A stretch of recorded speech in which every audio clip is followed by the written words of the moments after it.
Dairy cows thrive on wild garlic, and these flavors transmitted to their milk. And I think because like the citrate ion is technically a weak base, from a taste point of view, you feel that the pecorino flavor is a little bit blunted. What one eats is not only goes into the stomach, it goes to the sweat, it goes to the breath, and presumably goes into the blood. Acidity is a little bit lowered, and you really feel that the flavor is different. It's not necessarily bad. And if something is good, we say that it's intelligent, it's bright. When we are angry at someone, what comes to our mind? This person is idiot or something like that. And we went on to show that that same principle works in amniotic fluid. So the baby's learning about what mom is eating through what her diet is during pregnancy and then lactation. It's the first way that all mammals learn about foods. This weekend, Mike and Misha interviewed the winners of the Ig Nobel Prize, which is awarded to research that makes people laugh, then think. In this 3-part episode, we interview the winners of the psychology, pediatrics, and physics categories. This year, the award in physics went to a team of Italian scientists for studying the phase behavior of Cacio and Pepe and how to avoid getting cheese clumps in your pasta sauce. Please welcome Daniel Buziello and Ivan Di Terlizzi. So first of all, congratulations of winning the Ig Nobel Prize. Thanks. Thank you very much. And this is probably the most delicious one I've ever seen. Are you also chefs in addition to being physicists? No, I mean, more cooking enthusiast, I have to say. I mean, we like to cook. I mean, actually, I think that we two cook together several times in Dresden, but not chefs really. So physicists mostly.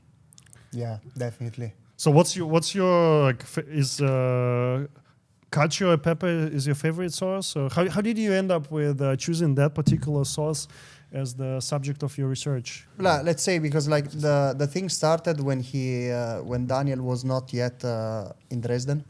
So we are Italians, we live in Germany, and the winter is very long, and restaurants are not that great. So usually what we do, we gather on Friday nights, Saturday nights, a lot of people, and cook all together, mostly Italian recipes. And of course, when you do Italian recipes, it's mostly pasta. So we cooked for many people, I don't know, carbonara, amatriciana, which are all Roman dishes, and other ones. And then people kept asking us also to cook cacio e pepe. And the answer was always, look, cacio e pepe cannot be cooked for many people because you have to like handle heat properly in order not to get like the mozzarella, what we then called the mozzarella phase. And whereas for few people it was possible. For a lot of people, heat handling was too complicated. And then while after we were asked a couple of times about this, we actually started thinking about, actually what happens, it's an interesting phenomenon that looks like what we observe in other experiments where phase separation is involved. And in particular, when you want a homogeneous sauce, right? And instead, when you heat it up too much, what you get is a solid part, kind of solid part, which is the aggregation of proteins, and a liquid part, which is basically salty water. And this really looks like phase separation. So like, we really like the dish. I cannot say it's among my favorites, not the favorite, but the reason why we studied it is because like it really has this very interesting physical phenomenon that could be tackled by a physical framework that we more or less were familiar with. And also like the institute is very like famous for this particular realm of physics. So like it all came together very naturally, I would say. So That's our hobby. Did you expect to receive a Nobel Prize? We actually dreamt about it. I have to say, I have to be honest. I think the both of us were those that were most were hoping it the most. We're more confident. Confident is a big word, but like we spoke about it. We can say it now. We were confident. We knew from the beginning, but it's actually not true. I mean, we dreamt about it. It's like, you know what happens if we win a Nobel Prize? It would be very nice. It would be like the peak of this research, of this idea that of studying cacio e pepe. I mean, of course, was in our mind that we knew the prize, we knew the spirit of the prize, and then we start getting attention from the press, from media, international media, national media, even like very big ones. And at some point, I mean, like step after step, like we started really believing that Ig Nobel was something not completely out of reach. In some sense. Did this, now that you have a taste for awards, do you want more awards? Like, has this whole experience given you like a, you know, it's like, does this make you just want, like, okay, awards are good, or have you had enough? Like, what's your feeling? I mean, I don't want to disclose so much, but we have programs for the next years. Yes. We might be coming to Boston again. I don't know. I mean, I hope so. For sure, we have some projects in mind closely related to this. Then some other projects which are food-based but not necessarily related to this, and other projects which are just funny and not food-based. So like we gained momentum, and we hope not to lose it soon. Yeah, no, and so we enjoyed so much being here and the ceremony and the sketch and everything. So. And also in this case, I think the two of us, maybe also with Giacomo, Yeah. We enjoyed so much all of this, and so definitely getting other awards or other recognition, as in this case, it would be actually nice. So we would like it, honestly. So what are the analytical tools that you use to study the phase trends, like this aggregation of proteins? I mean, the paper is mostly experimental, even if we are all theorists. Yeah. We decided to perform experiments since it was the best way to actually tackle and study I see where properly your and answer. I didn't mean characterize all these mathematically things. analytical. I meant like, what are the analytical like machines, like the use it electron This is microscope, actually way like, simpler to answer. So Yeah. and the answer is mostly none of the really technical things were used. So all the experiments that we did were in a kitchen, Okay. a proper kitchen, not a lab. And we used, I mean, just a roner, the one that you use to cook in sous vide, cook with a controlled temperature. And this we use to control the temperature of the water. Okay. And then in a small pan, we put the cheese and the water and the starch.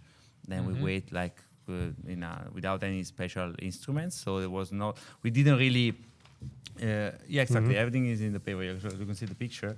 And it's basically a pot with these things inside and a small pan with all this cheese and water. How do you generate these? How do you generate these images here? Like, what are these images? Yeah, exactly. Then we use this thing to control the temperature, and we mix cheese, water, and starch in this small pot. What kind of let's cheese say. is this? Pecorino cheese, which is the cheese that you should use to make a proper cacio e pepe.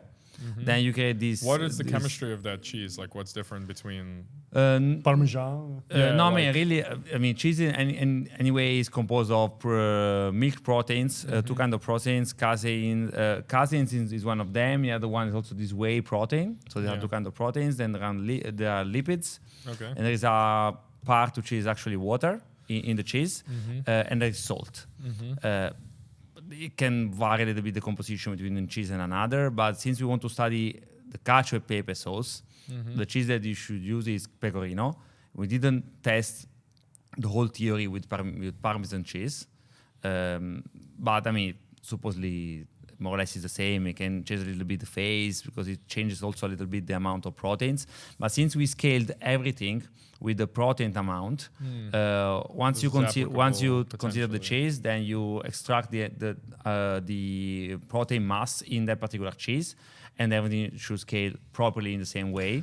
Because in the end, we count everything in terms of proteins, not in terms of like generically using cheese as a measure. So we counted the exact amount of proteins in the I cheese. see. How did you quantify the mean aggregate size? Oh, I see. That's the setup. I mean, after we took this pen and we created this sample, then we put this sample on a Petri dish, and then this Petri dish on a box with a transparent foil, basically, and with some light from the bottom, and then we took pictures with an iPhone. So everything was very homemade in terms of the apparatus, and then we took these pictures And actually, the quality was pretty good. And then we put this picture on a PC with a custom-made program to do segmentation of these clumps. And from this segmentation, we were able to estimate the mean size of these aggregates, basically. This is what was done on a computer, starting with these iPhone pictures, basically. So And the goal is to have low aggregate size, right? You want small. Smooth. Kind of. in the end, we ended up studying the entire face behavior. Right. And the whole point, as I even said, was that we would like to avoid the mozzarella face. Which is generically speaking. an aggregate. Yeah, which is a huge systems wide aggregate that basically separate completely the water from the cheese. Yeah. You want to avoid that specifically. You also would like to avoid big aggregates in general. But what we found is that you get the mozzarella face, or you get small aggregates in general. You can have something which is not so small, but at some point, if What you is small? What's the size? In your, like, when you say small, what size is that? I think we quantified that a 3.5 millimeter is a acceptable size for aggregate. This is very empirical in some sense. So you create something and you taste it, you tried it, and said, okay, this is acceptable. So what was the people's favorites, like when they taste the sauce? Was this kind of measurement done? I mean, people, friends, and also us, they ate everything. So clump, no clump, aggregated, no aggregated, whatever it was. As long as they're hungry, that's good. And then the taste is always okay. I mean, it's anyway cheese and water, so it cannot be so bad. Is your PI German? There were no PIs. How did the Germans allow you to do this research? So like we like to underline that the project did not involve any foundings of any sort. We paid the cheese for ourselves. We built the experimental apparatus, which I think was 20 euros of materials. I had already had the runner. So like there was no expensive from any kind, so we didn't need any permissions. It was night science. This said, we talked to our to the director of our department, Frank Julicher, just to have like a little, just to see whether like from an external and professional point of view, this idea actually made sense. And he was super supportive from the beginning. He said, I think this is a very cool idea, go on. And then, like, while we were doing the experiments and we were kind of starting to have some plots, we showed it to him, and we said, okay, we would like to describe this with a binary mixture, with a free energy model. Would you believe that this is a good description? And he said, yeah, I think this is more than fine. Then when the paper was on the archive, we sent it to him, and he really liked it.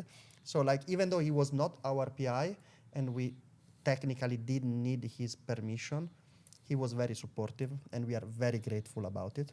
Then, of course, the department had to pay for the publication. And so that's where actually then we had like official permission to publish it.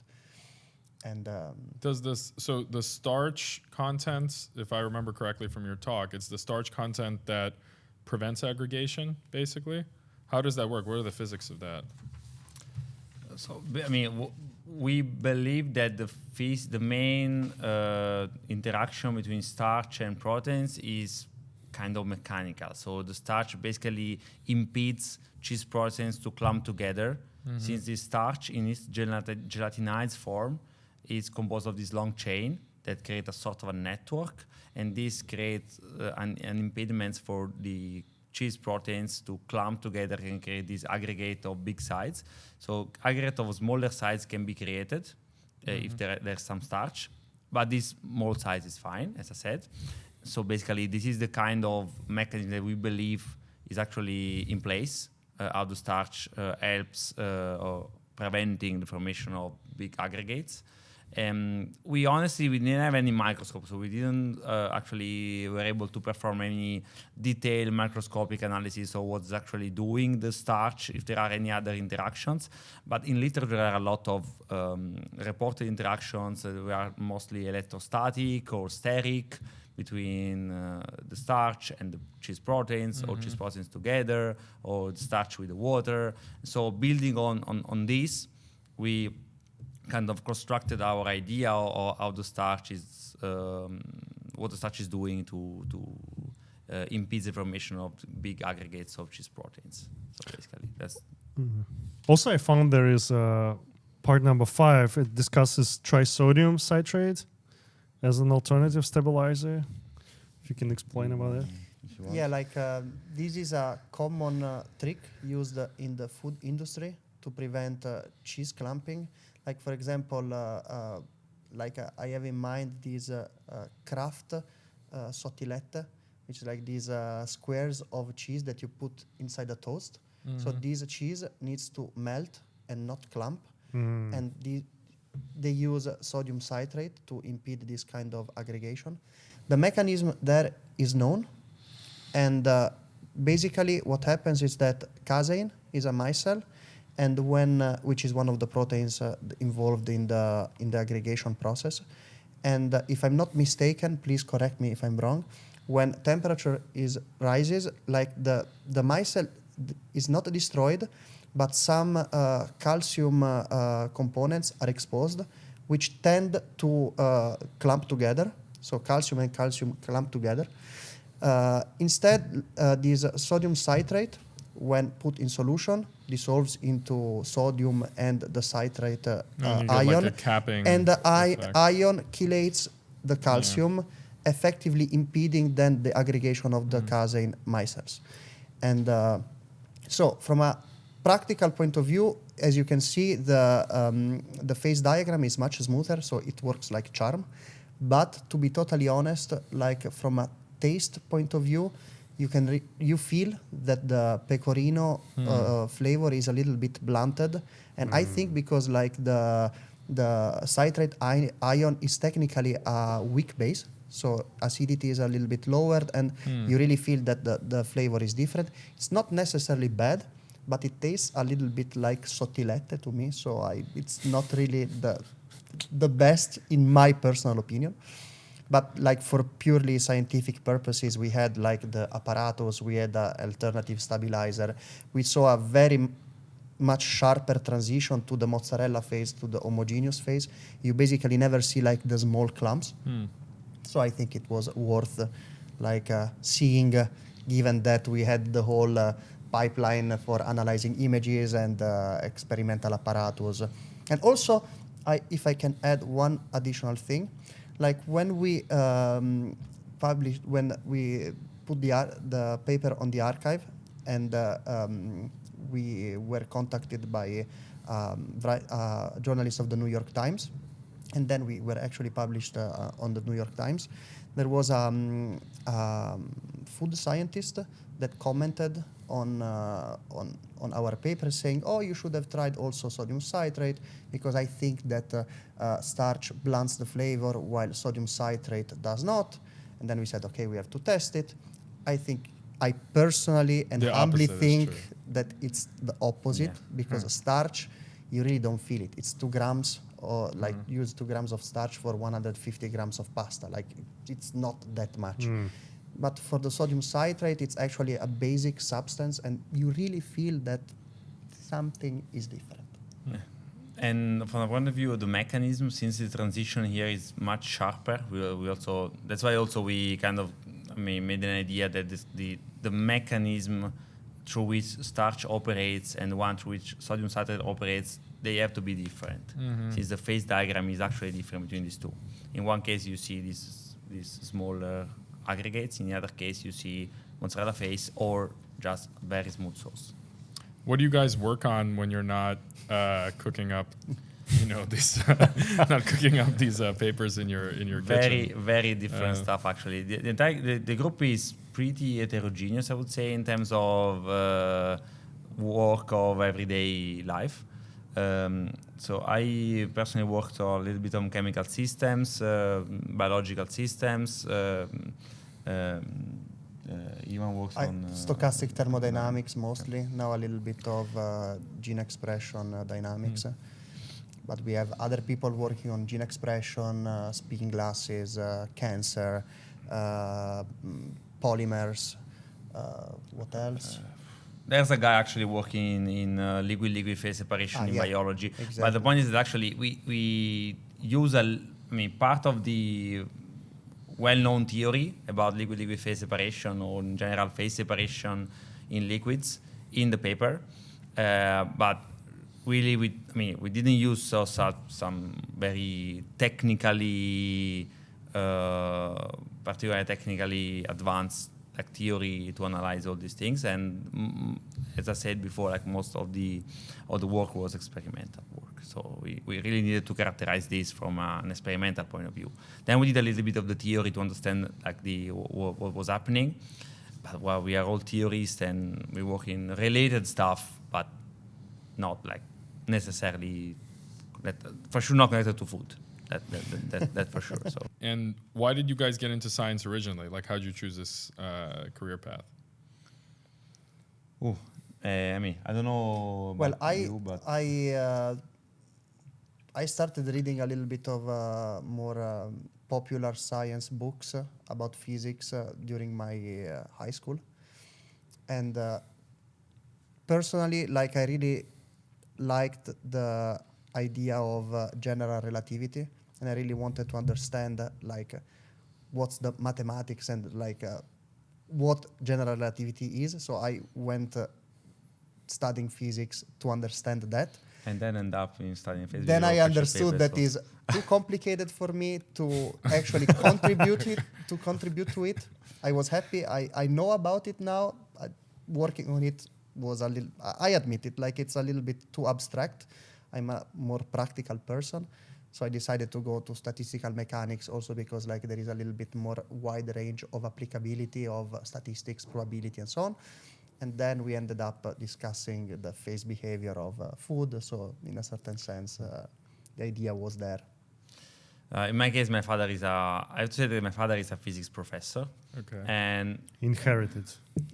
I also have to say that he always discouraged me to do physics. Okay. Always. That's a smart move, actually. If he wanted you to do physics, that's a good. I think That's a good hack. he really didn't want me to do physics. Okay. So in this specific case, but he had the opposite effect. But the original idea was that I wanted to do something to understand phenomena, the words, and understand them in a proper way. So physics seems like a good path. This was the main driver when I started doing physics during the bachelor. Then I changed mine a lot of times on which specific kind of physics I wanted to study, and then I ended up in statistical physics as well. But I'd say not for any really specific reason. So, but the general idea was that I wanted to understand the phenomena that are around me, and this was the main. And I also wanted to do something where I can actually contribute with some original idea. So in physics you can do this, and doing research in general you can do this. So you can put your idea to discover something new, and this was my dream from the beginning, I have to say. So then I discovered that research is less poetic than this. This was a very romantic view that I had. Actually a job. Actually. So where are you now in your career, and where are you heading in the future? Now I am in the University of Padua. I just moved. And a I PhD no, postdoc, professor. I'm just starting a very small, I have to say, group in Padua. So my own group with my own project, and need my own money. So this is the most difficult part. So then I cannot just rely on some other's money and ask. I have to actually. That's the trickiest part of all these things. But I have to say that I think I'm in the oldest of the group in terms of career, also in terms of age. And I started my independent path, let's say. You have to do hair modeling on the side, to fund your lab. You guys have the best hair I've seen, all the interviews we've done today. It's I don't know, maybe in Italy there's a lot of people walking around with I don't think this is a requirement, by the way, but thanks. Who is the greatest Italian scientist? Enrico Fermi. I would say. Like of all time Yeah, or yeah. currently? All time. Enrico Fermi, I would say. Yeah, I agree actually. Same. Yeah. Okay. So now Galileo, forget about it. Actually, No, I'm from Padova. We can vote. I have to say Galileo. no, okay, no, Galileo. No, actually, Galileo. Yes. No, we were actually thinking to modern times, but yes, actually Galileo No, Galileo wins, I guess. Yes. Okay. Yeah. I was thinking to modern physics, like Yeah, true, no, true, yes, true. Galileo. I think. Yeah, the grandpa of physics. Yeah. Nice. And also Padova is the home of Galileo, so I cannot really answer something different than Galileo. So I apologize. If you please can cut my answer Enrico Fermi and replace it with Galileo with a voiceover or something like that, so it would be better. Or just beep it. Okay, note for a producer. So guys, you got a lot of attention for this paper. Is there Yeah. anything that you're working on that hasn't gotten a lot of attention that you think is really exciting? If I can start answering this, I mean, honestly, I have to say that all the work that we are doing, they are not getting so much attention, but also they are pretty technical works. So it's very difficult to convey such a general message like this one course, when you do technical stuff. And these are things for people that work in the field, mostly. So I honestly, I don't think, I think I never worked on a project that has such a opportunity to speak to a really broad audience. Where for broad, I mean people that are completely out of the field, like in this case. So I would generally say not really. So in this case, the attention was mostly because this thing was accessible to anyone, basically.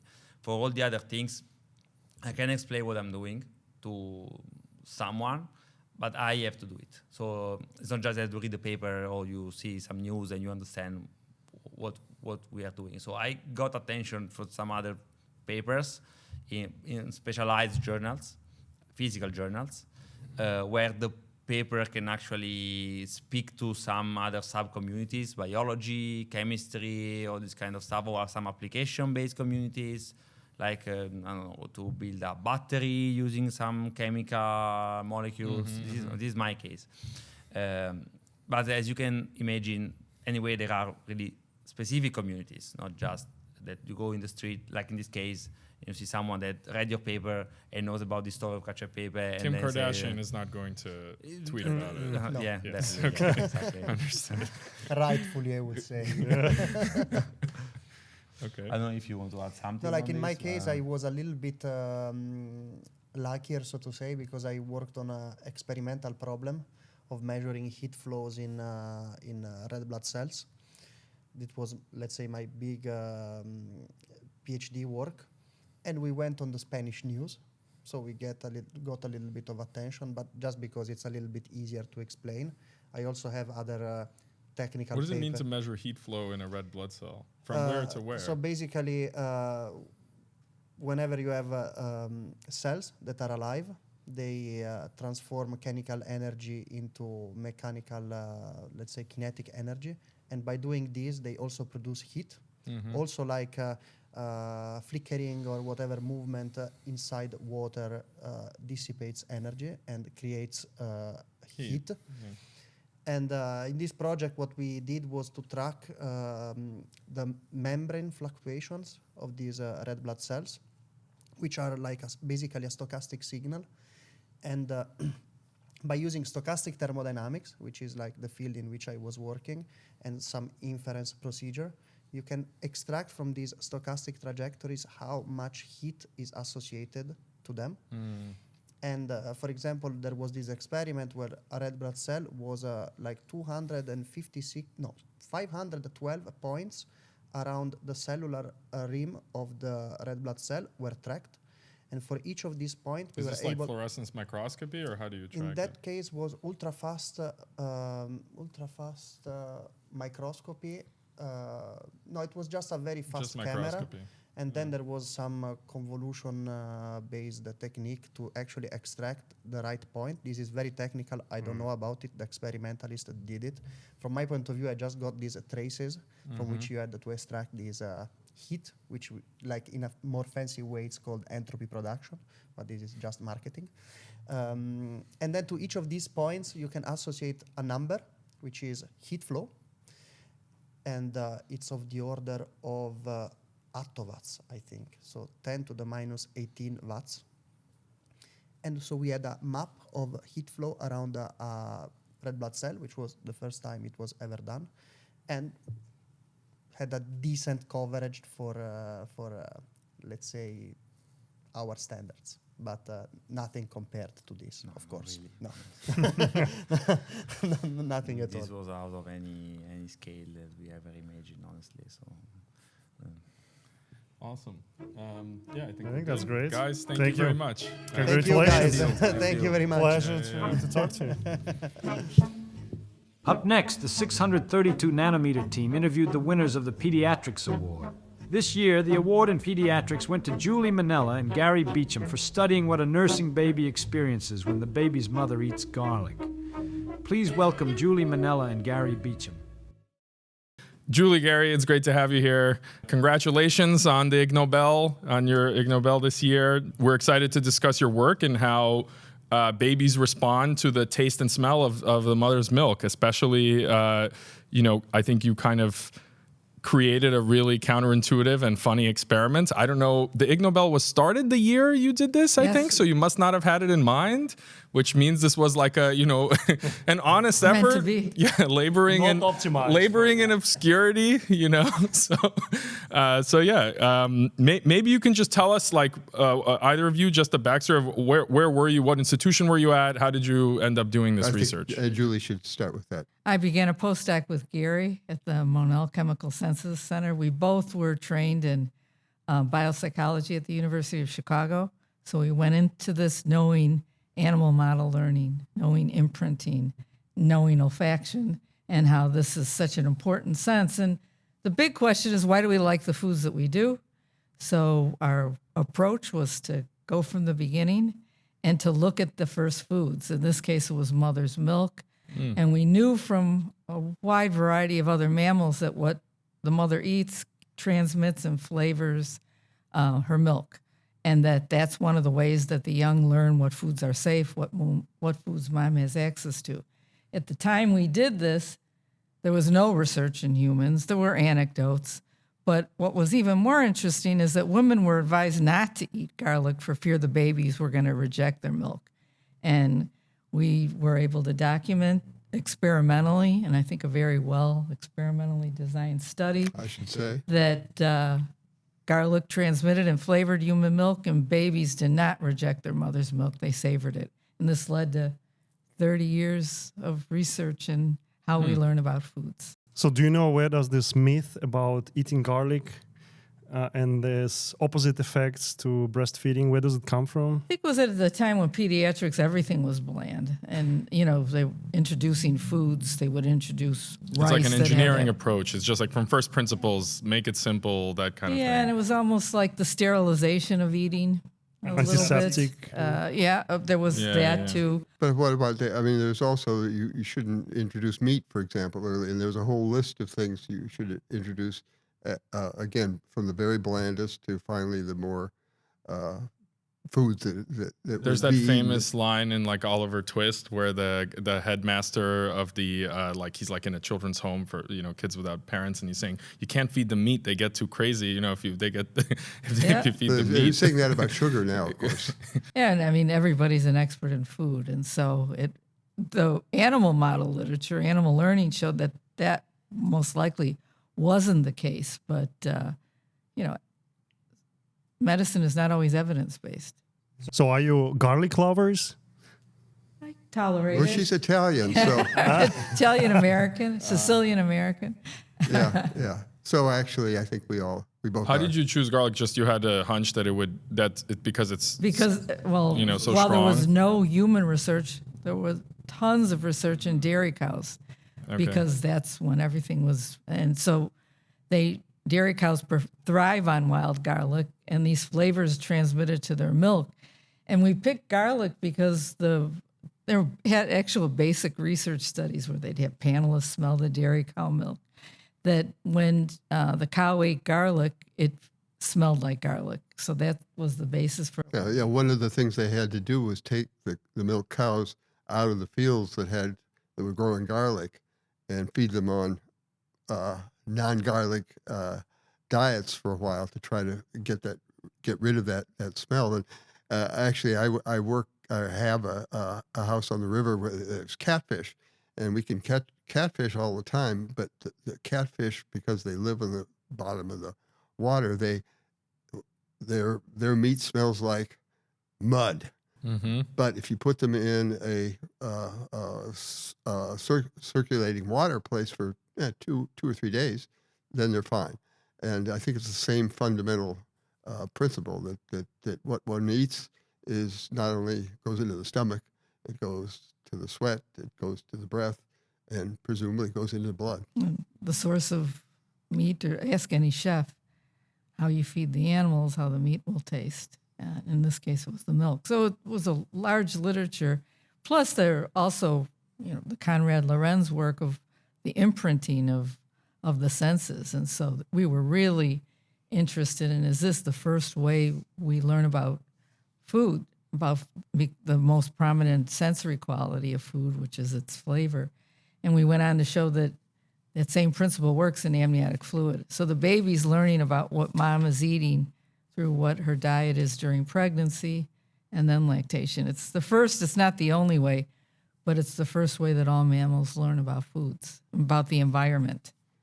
And of course, we think it's the most important way, but that's not science. That's our speculation. But doesn't that imply that because a lot of people feed their babies formula, doesn't that imply that it's really important what the overtones of the formula are?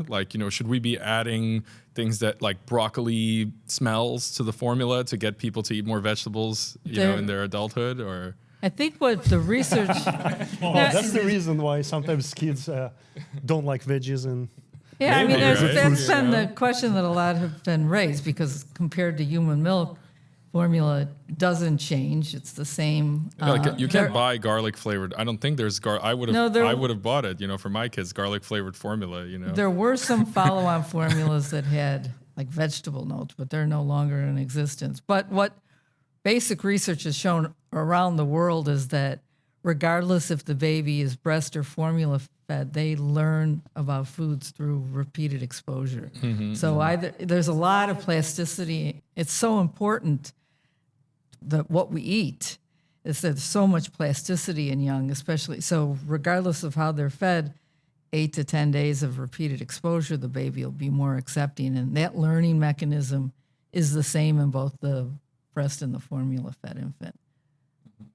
Food is such a basic biological commodity. You see a lot of redundancy in how children learn about food. These are just the first ways, but then they learn about looking at what mom and dad is eating, then peers. They learn from variety.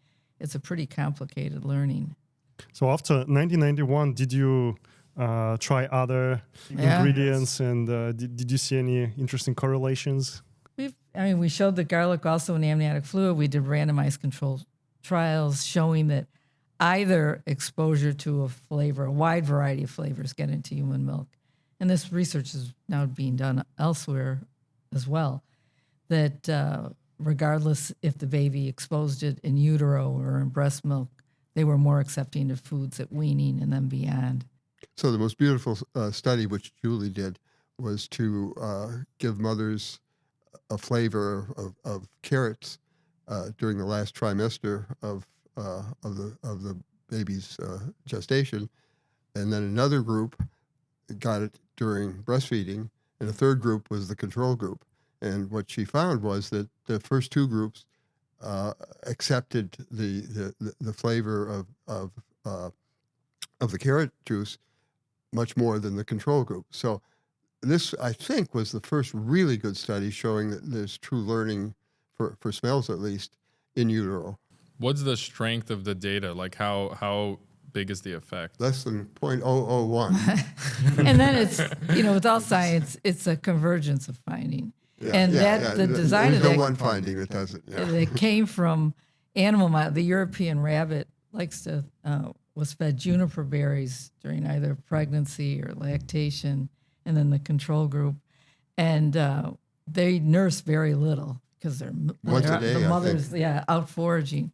And once the young left the nest, if exposed to it in either pregnancy or lactation, they first foraged on juniper berry. That's been shown in a wide variety of mammals now. And what was really interesting was they've also shown some type of flavor imprinting, even in birds. What the mother eats will affect the flavor of the yolk, and that'll affect. So I think it may be a common feature of vertebrates, is that the first way we learn what foods are safe or what foods are in the environment is what mom eats. And it makes sense because if that food supply changes during the course of pregnancy and lactation, you aren't attached to just what mom ate during pregnancy. There's a lot of plasticity in case the food environment change. She's teaching you what's out there. It's really biology at its best. That's why I said don't ignore moms and don't ignore garlic, because it really is the power of this first really beautiful relationship that is sustainable. So it's like learning good habits start from the womb. And one other thing that is really important, I think, about this is that the sense of smell is almost unique in its brain pathways for emotions. And so it's not only what you like, but it's what comforts you and what makes you feel good. And these early experiences, these imprinting-like experiences, I think are connected to this pathway of smell and flavor being a comforting whatever. And my story that, This is a great story. that I liked so much was a recently written one by Oliver Sacks, who most people know what he did, but he wrote an essay that was published 1 week after he died, actually, describing his love as a child for gefilte fish. He's Jewish. And it was just a wonderful flavor to him as he recalled as early as 4 years old. That's what he said. But then his mother who made it died, and he couldn't get that flavor again. And toward the end of his life, he found somebody that could make gefilte fish like his mother did. And that experience really, as he was dying essentially, was the only thing he could eat. And it just brought him back to the time when he was a child. And his last quote in that essay that he wrote in the New Yorker was, I was being taken from what I came into the world with, I'm going out of the world with. And I think that's some of the power of what Julie's talking about. The power of flavor and the context of mom. Yeah. And early. And is this the main research that the lab wasn't, working on, or was this funded? Like, how did you end up doing this? It's been NIH funded from the beginning. Yeah. We went many different directions, looking if there's a time when infants are more readily to learn, or their sensitive periods in learning. What are strategies to improve the diet of children to make them accept fruits and vegetables more? Also was interested in women's health. One flavor that got in that was alcohol, and so that led to a whole research program on alcohol and lactation. And also another folklore buster that drinking alcohol does not make more milk. In fact, it made less, but there was a rich folklore that encouraged women to drink during nursing. Yeah. So it's been a great past 3-4 decades of doing research on understanding how infants learn about foods. And the one thing that's a little bit odd, we are very happy to be here and to have this award, but we never thought of this as funny. Other people did, and I guess that's okay. good, because we wouldn't be here if that that were the case. Because, as I'm sure you've heard Julie say, it was important to us, and we thought it was important to the world, actually, what we were doing, and we're very proud of it. we gotta One go. second. Time? Yeah. Okay. We could talk to you at the bar. Okay. Thank you so Thanks. much. Thank you for It was doing really this. nice. Okay. Up next, Misha interviewed the winner of the Psychology Award. This year, the award in psychology went to Marcin Zajankovsky and Gilles Gignac for investigating what happens when you tell narcissists, or anyone else, that they are intelligent. Please welcome Marcin Zajankovsky. Having the pleasure to meet with Marcin Zajankovsky, who together with his colleague, this week actually, became Ig Nobel Prize winners of 2025 in psychology, with their work about telling people that they are intelligent correlates with a feeling of narcissistic uniqueness, the influence of IQ feedback on temporary state narcissism. And also I would like to mention that Marcin Zajankovsky is the professor of psychology in the University of Warsaw, and Gilles Gignac is the also professor of psychology in University of Western Australia in Australia. So looks like you're connected from different parts of the world. So first of all, Marcin, congratulations. You are the Ig Nobel Prize winner 2025, and you're so smart to do this research work. How do you feel about it? Thank you. Yeah, people are asking me whether I feel narcissistic after receiving the award. Yeah, I need to say that it's the media attention is so amazing that I feel special right now, yes, in the center of attention. Yeah, could you maybe tell us a little bit more of how you and your colleague, how did this work start? I studied narcissism for about 10 years, and recently we found that people who have high narcissism think about themselves as having very high intelligence, that they are very bright, and that they like to show off how intelligent they are. And we thought that maybe we can do the opposite and try to see whether telling people they are intelligent might be increase narcissism. Because we thought that the notion of intelligence might have some narcissistic aspects. And we did it. We divided people into two groups. Both of them solved an intelligence test, like an objective intelligence test. And afterwards, we divided them into two groups. In one group, we told them that they are above average, they have high intelligence, and the other group we told that they are below average, they have low intelligence. And in the first group, afterwards, the people felt more narcissistic, more special, more unique. It was also a temporary feeling, but we had a significant difference between these groups. Just like to understand a little bit better. So those people, they had to do some hard work or pass the IQ test before. And how did it also happen? Because you said you're on different parts of the world. How did you find these people, bring them together? How was the process organized? The study was conducted in Poland, but my colleague, we collaborate on various projects. So the study was conducted in one country, but we together communicated about it and wrote the paper.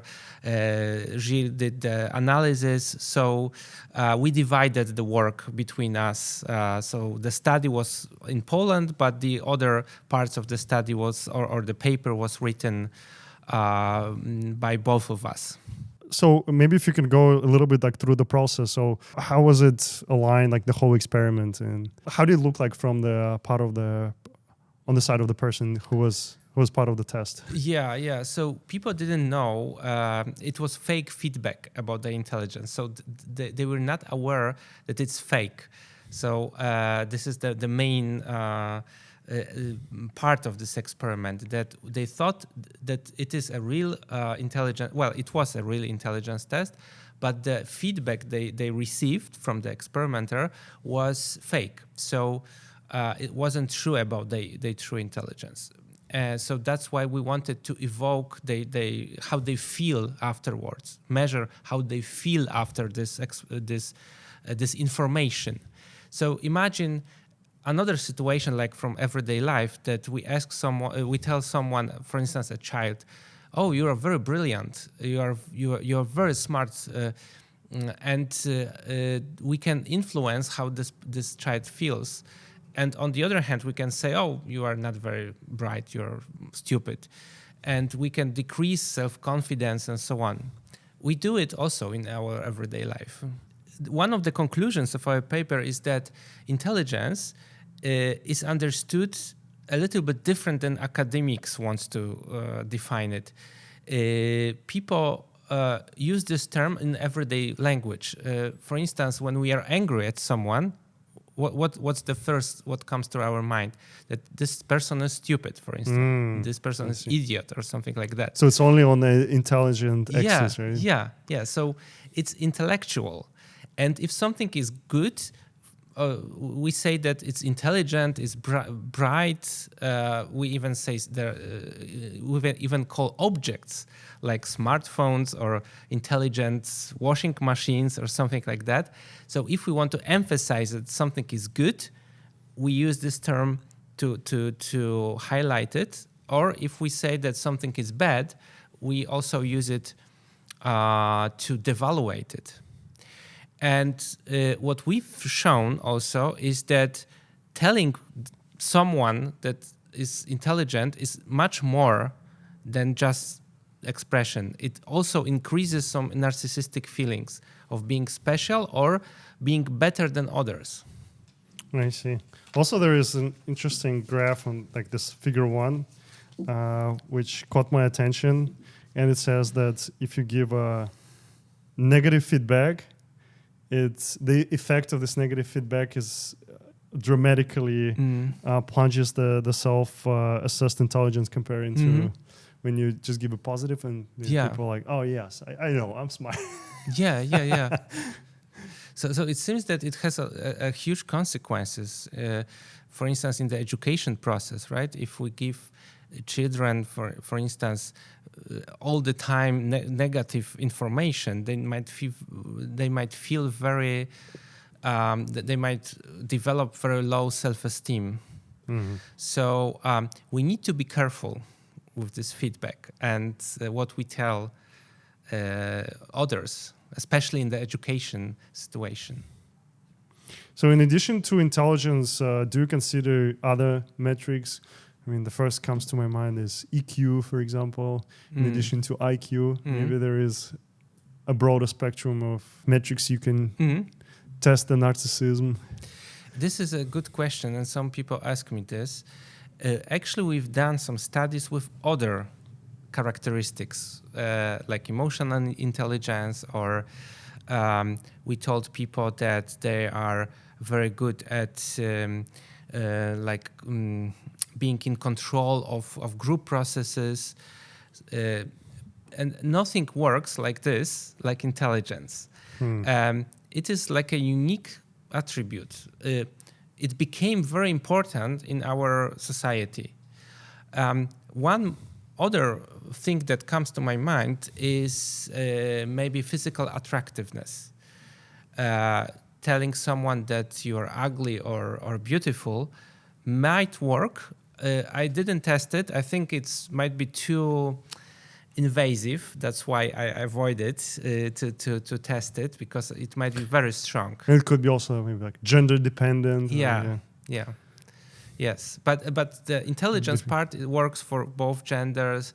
It seems universal what we measured, and it seems that it's very important for narcissists. One more thing is that, for instance, people high on narcissism, they don't care much about their so-called communal attributes. Like if you tell them, no, you are not so helpful, you are not so empathic, well, it's not so important for them. But if you question their intelligence, this makes them very angry. And what's your take or like explanation of why intelligence is people are so sensitive to how they judge by their intelligence? This is also a very good question, and I don't have one answer. What comes to my mind is that during recent years, I mean, like, let's say 100 years, we changed in the society. While in the past, the physical work was important, right now we live in times that most people do some cognitive related work. It's much higher percentage than it was in the past. Also, the like a quick development of the media, of the technology, requires us to be quick and fast. So maybe that's why also intelligence and intellect became so important to us, that we see that it's so adaptive, it's so important. That's why we think it's something that we need to possess. So also, I was like especially going through the figures. I don't know. I'm more like I was called visual type of person. So maybe I'm a physicist, not a psychologist. I have like also thoughts about the models. If you could dig deeper a little bit into this model. And yes. Well, it's the model called equation modeling model. We used to find what was the effect of narcissism of this negative feedback. And what we found that people who have high trait narcissism, not the feeling of being narcissistic, but the trait. So it means that in everyday life they are narcissistic. When they heard this negative feedback, they like avoid it or try to not hear it. Like protect it. Exactly. Get around. It's like, no, it's not for me.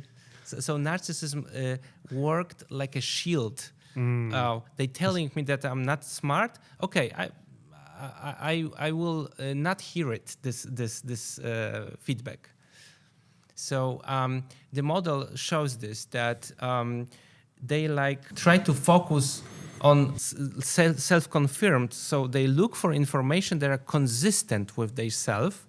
So they look for information that they are smart. And if they hear something that is in contrast, they try to avoid it, that it never happened. Or if you are trying to push them, they might react with aggression. It wasn't in our paper, but in other papers we found it. Could it be on the other side, like for people who, when they hear that they are smart, they'll be like, no, it's not me. I'm not so good enough. At least the way it sounds externally. I don't know, maybe they feel different internally. So they would shield from a positive and reaffirms with the negative. And someone tells them, so it depends like what they're shielding, positives or negatives feedbacks. Yeah, there's some people, like for instance, that are more neurotic. They might feel that, it's not me, I'm not so smart. They underestimate themselves. So they think that there is this known phenomenon known as imposter syndrome. That's right. Especially here at MIT, they people say that they suffer a lot from them because they think that everyone else is better than themselves. Yeah, exactly. So people, like, it's the opposite of narcissism, that some people might feel also have biased perception of themselves, and they can perceive themselves as not so smart, although they are. So it depends on the personality, someone's personality.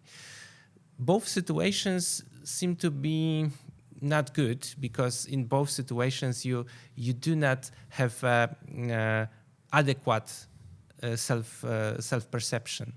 You are biased toward positivity or negativity. So how in your life do you use this knowledge?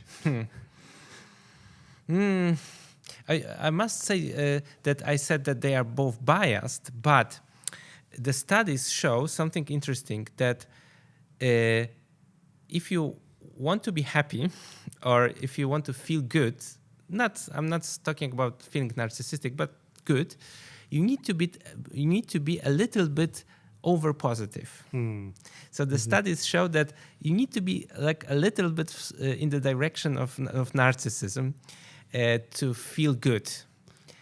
Do you think that people in United States, I don't know, maybe it's like some stereotypes. When I was like brought up back in Eastern Europe and Russia, they would always say like, oh, Americans are kind of a little bit over positive comparing to like Europeans. Or do you also see it when you were around here?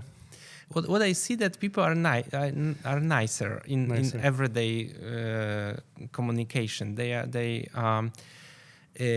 are much more. They have much more positive attitude, and it makes me also more positive myself when someone at the shop or the cafe is nice to me.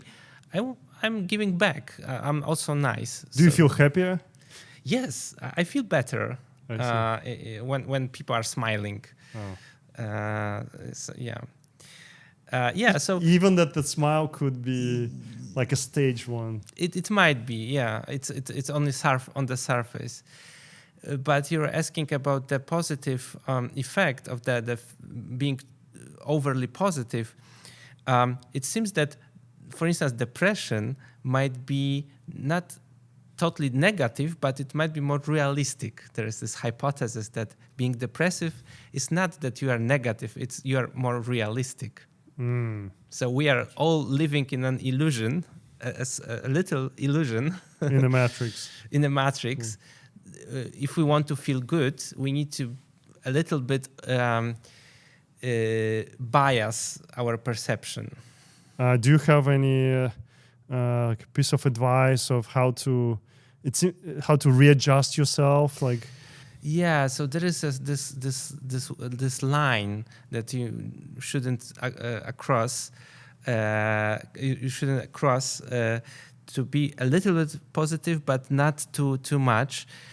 So it's good to be to some extent with the reality, but a little bit higher than the true, but not too much. So this is the take-home message. How do you tune yourself?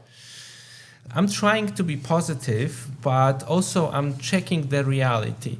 So I'm asking myself, is it true what I believe? Is it true what I'm thinking right now?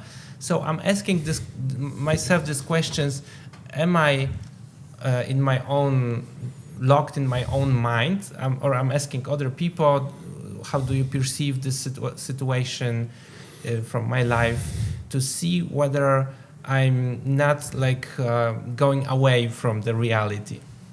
Maybe also looking forward. So you have received the Ig Nobel Prize. I hope the next will be like Nobel Prize, but I don't think there is a psychology one. Not yet. Maybe to be introduced. Like what? How do you look forward? There are some few psychologists that received a Nobel Prize, but in economics. That's right.